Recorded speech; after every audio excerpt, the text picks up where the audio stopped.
Graham, how are you? Very well, thank you. Yourself? Great.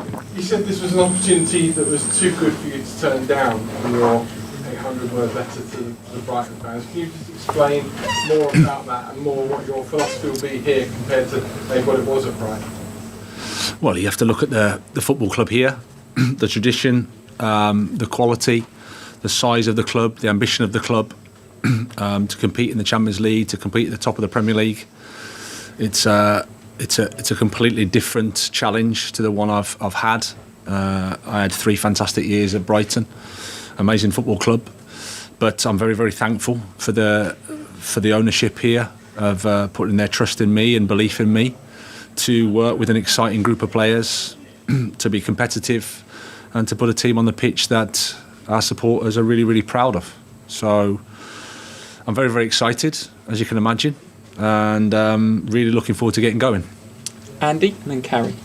Hi, Graham. Hi. It's a heck of a debut for you as well. It's not just a normal game, it's a Champions League game. Just wonder if you could talk to us a little bit about that, the size of what you expected on the occasion, that sort of stuff. And I'm just wondering as well about your experience of Champions League football. It's your first as a manager. What experiences previously do you have of going to Champions League matches and that sort of thing, please? Well, my experiences have just been as a supporter in terms of Champions League level. Obviously, I had my Europa League experience with Östersund, so going to Galatasaray was a fantastic occasion, winning there. PAOK as well, getting through there, going through the Europa League groups was a fantastic experience in European football. But you're right, this is an amazing evening for us, for all of us. I think it's really, really exciting. We're super excited for it. At the same time, you can imagine we've been trying to prepare a team, we've been trying to focus on the game, getting to know all the players, getting to know everyone at the training ground. But there's no denying we're really looking forward to it. It's a fantastic opportunity. Champions League game, either scouting or actually physically being scouted as a player or anything like that? Off the top of my head, I don't think I have, no. So I think it's a good time to go in the dugout. You know, why not? It's a heck of an introduction. Yeah. Well, I think wherever we start, it's a heck of an introduction. You know, it's with respect to everything that's happened at this football club, with the demands at this football club, with where we are in terms of how we're competing and what we want to achieve. Wherever we start is going to be brilliant, and why not start here? Carrie. Hello, Graham. Hi. 9 days ago, you recorded a big win over Leicester and Brighton to get into the top 4, and you had to manage expectations of people talking about Europe. You're now going to walk a new team out to that Champions League music. We've all been through a bit of a change in environment in the last 9 days, but how is your head? And we hear so much about your culture. Jose Mourinho came here and announced himself as the special one. How do you want the players and the fans to know you? Well, yeah, the fact you said 9 days, it feels like 9 weeks or 9 months, but it's been brilliant. Yeah, it's the beauty of football, the beauty of life. You never know what's around the corner. Things happened incredibly quickly. Had some really intense conversations with the owners, and quickly I realised that firstly they were good people, intelligent people that had made a huge success of their life outside of football and wanting to achieve something here. Really exciting projects, really exciting ideas about how to take the club forward, and it felt really, really positive. I'm not going to lie, it's been a whirlwind in terms of getting to know people, leaving Brighton, learning about the players, getting to know them. But so far it's been really, really positive. You know, my first impressions have been really, really good. And I'm looking forward to starting, as you can imagine. Really looking forward to starting. David Heitner.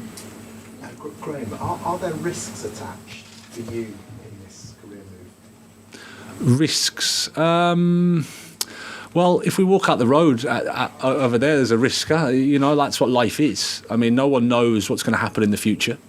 I left England, I think, when I was 30 years old, and I went to a club that had sacked the manager every year for the last 5 years. Fourth tier in Swedish football, left a secure job, left my wife's business, and for an opportunity. And 17 years later, after taking, I think, careful steps with my career, I've haven't just jumped at the first opportunity. I've tried to understand what was involved and whether it was the right time for me to take a next challenge. But I think that's what life is. Life's about going outside of your comfort zone. It's about taking responsibility. It's about believing that there's more to us than what sits here now. And like I said, I don't really see it as a risk in a negative way, but I think everything is a bit unknown, and that's the beauty of life. John Southall. Hi. How do you assess the squad you've taken on, and how have the players reacted to you since you've come in over the last 6 days? I think the response has been really positive, like I say. A really honest group, a really responsible group. They've been positive around the training ground. They want to achieve, they want to do well, and I'm absolutely happy with the team, happy with the squad. The group's got a lot of quality, and I'm looking forward to over the next few days and weeks getting to know them better and better. Is there a frustration that after this game you're not going to have another one until the beginning of October? You're not really going to get that chance, are you? No, but we know that that's just nothing I can do to control. That's part of the schedule. It's part of things that are above us. So it is what it is. I've always been that type. Just worry about the things that I can control, and the things I can control are trying to prepare the team as best we can and getting to work with the players as much as we can while we have them. Jamie Weir. Hi Graham. Hi. I can take you back to last Thursday, the 8th of September 2022 is a day a lot of people will never forget, and you in particular. Can you just describe the sort of conflicting emotions when you get a nice Chelsea manager, but then obviously that's overshadowed by the bigger news later that day? Yeah, it was one of those days where in 20 years, 30, 40 years' time, we'll go, where were you when that happened? And that'll be easy for me to answer, that's for sure. A seismic day on loads of levels, because obviously I had the personal exciting news of being here and everything that went with that. And, without sounding silly, I was the main news, I guess. And then sadly, I didn't become the news at all. And, the Queen, who's someone that's been in all of our lives, passed away, and it was an incredible story. And then you start to think about your own life and your own memories. My childhood memories of with my mum and dad. Bless them. A lot of those are with Queen's Jubilee or some royal family event, a wedding. So you start to think about, wow, how constant she's been in all of our lives, and pretty quickly your thoughts are with the family. Nazar Kinsella. Hi Graham. Hi. You've been hired as the head coach, but I wanted to kind of learn more about what your role is overall. Do you see yourself getting involved in discussions about a new sporting director coming in? How do you see it with transfers? You've got Kyle McCauley as well behind the scenes. How does that work now with the setting now at Chelsea? Well, predominantly I've always thought that I'm a head coach. My job is to help the football club, and I've always taken that approach. I was lucky that I had an opportunity in Sweden to sort of build a football club. And what I got from that was that the club is always the most important thing. We're just here to serve the club and do our best, and that's they take the directive, and we want to try and help as best we can. Kyle is one of my members of staff who's been with me for 10 years. Really important in terms of recruitment. So a lot of the conversations that I think you need in terms of between ownership and the board can be had via him, because he knows me well and he knows how we want to play, and he knows the culture, he knows the environment, and as you'd imagine, those conversations often are time consuming. So he's really, really important for me. Not to say that I don't try and help the club in terms of making decisions around transfers, but my main job is to help the guys that are here, help the players that are here, and help them improve and put a team on the pitch that, like I said, our supporters are proud of. John Cross. Hi Graham. I Hi, was just John. going to ask you that it must be really important for you to connect with the supporters straight away. What can you kind of look to promise them? Sort of entertaining football. I guess, what's your mission statement, basically? Yeah, I think I've always said the connection between the supporters and the team is the most important thing, And obviously I'm the head coach and a member of the team, and an important member of the team, but no more important than anybody else, I guess. But I'd love their support, and I think everything that I've heard so far is I have that, and it's amazing. I'm very, very thankful for it.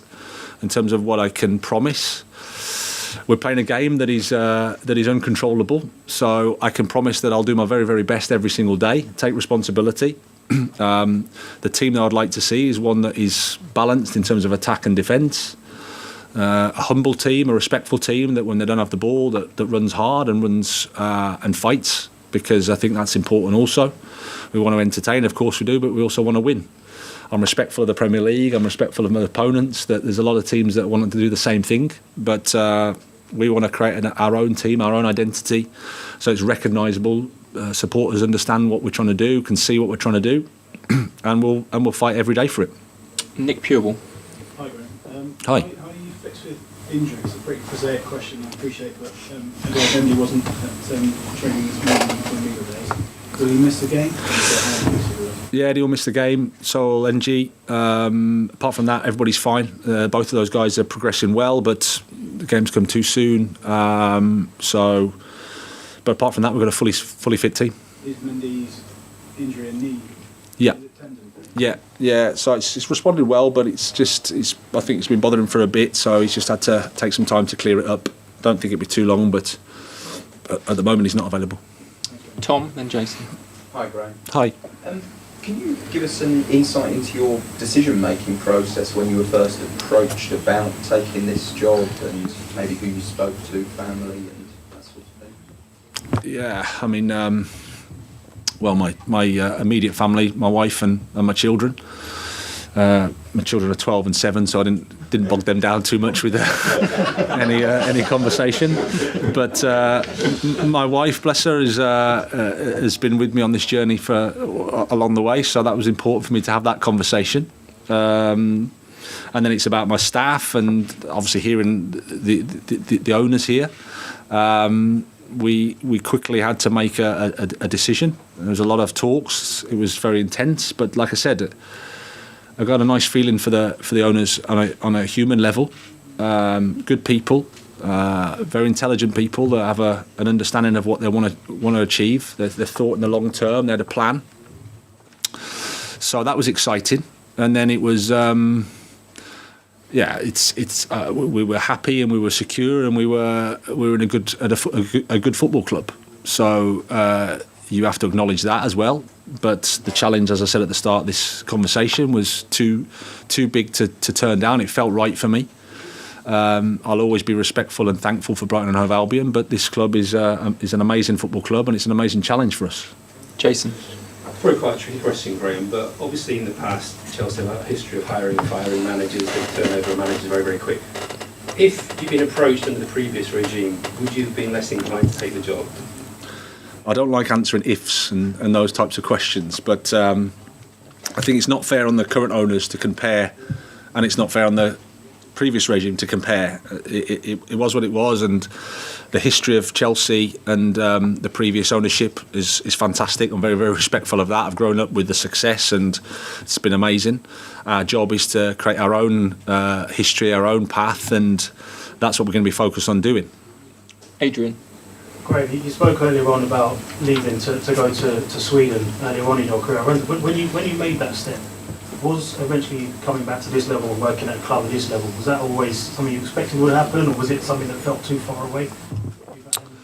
Well, when I left England to go to Sweden, I think I was working in the 9th tier of English football, and then I went to the 4th tier of Swedish football. So in terms of where I sit now, there's the bottom, and then there's like a load of levels, and then there's me. So I didn't have any plan that I'm going to be here sitting in front of you guys. I've never had that, to be honest. For example, was it something you thought? Yeah, in terms of ambition, of course, you want to test yourself at the highest level that you can, but I think ambition is one thing. I think like I said, responsibility is better in terms of work as hard as you can in the job that you are, do as best as you can, and take the steps when it's the right time to take the steps. I always just focused on, there was no grand plan. I just focused on doing my best at every club that I've been at, try to, as I said, take responsibility, try to analyse any mistakes you make, try to move forward, and then it's just about life, isn't it? No one can predict how it's going to go. No one knows, and that's why it's so beautiful. Liam Twomey. Hi, Graham. Hi. Welcome. Thank you. You've got a very deep squad here of established international players. You've also got some young players with first-team aspirations who signed for quite a lot of money. It's always been regarded as one of your strengths to be connecting with players and man management. So how do you approach that in this sort of situation? Well, it sounds strange, but I approach it as I've approached every job and every football club, with the greatest respect to every environment and every context. I know that this is a different environment, this is a different context, but we're still working with people, as far as I know. And then it's about understanding them, treating them with respect, getting to know them, trying to communicate as clearly as possible, and build relationships. That's how it is. There's all sorts of narratives out there that top players are this, top players are that. Believe you me, in my experience, people are quite complicated. People have egos, people have different things that challenge, and that's the fascinating thing about this job. I think it's something I really, really enjoy. Okay, last two, Matt Dunn and then Adam Newson to finish. Hi, Graham. Hi. We've moaned in the past, well, mainly young English managers have moaned in the past that big clubs don't appoint young English managers. And certainly English players at Chelsea haven't always done as well as we perhaps hoped they might do. With the kernel of English players you've got here and your own experience, do you see a sort of philosophy change in that regard? And do you see yourself as a sort of a beacon or a pioneer for those talented English managers who now might get those chances? I just see myself as a coach, not necessarily an English coach, is the first thing I would say, even though I'm tremendously grateful for my family and for my history and from everything that I've had to come to this point. I'm grateful for the 7 years I had in Sweden as well, which shaped me as a coach and a person. So I don't know. Like I said, I left here when I was 30. I'm now 47, and in those 17 years, I've educated myself as well as I can. I've taken on the different levels and taken on steps to go forward. I think that's something that is positive. In coaching, no matter where you're from, you need to always take responsibility, always believe that you can be more than what you are now, and help the football club that you're working at as best as you can. If that's helpful to the other English coaches, because there are lots of really, really good English coaches, then great. But my responsibility is to me and my family. Last question, Adam Newson. Hi. You've been handed a 5-year contract, so it's clear the owners see this as a long-term investment. But from your perspective, what would you view success this season as? Well, all my thoughts are on tomorrow night, so that's the first thing. We need to compete here. That's how it is. We have to compete, and as I said earlier, I have respect for the Premier League. I have respect for the Champions League. I have respect for the competitions that we're in. But we're Chelsea. There's no guarantees. Resources alone isn't enough, as we know. It's about connecting with our supporters. It's about them recognising a team that we're trying to do. It's about working every day at Cobham. It's about getting that understanding of how we want to play football. But success is to see improvement and to be competing to win. Okay, we'll leave it there. Thank you, everybody. Thank you. Thank you, guys.